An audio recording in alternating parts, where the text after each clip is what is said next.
Vjeverica Zlatka. U potragu za žirevima i lješnjacima vjeverica Zlatka se sprema. Tako se za zimske dane ona priprema.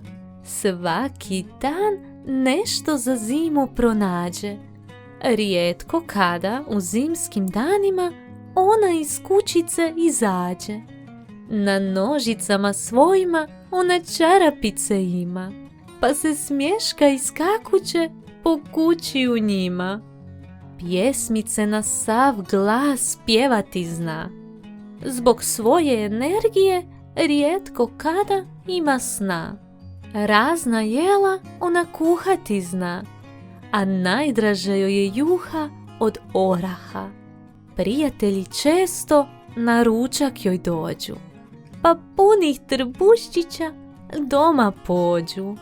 Zanimljiv je život vjeverice Zlatke, tako lijepe, okruglaste, razigrane i slatke.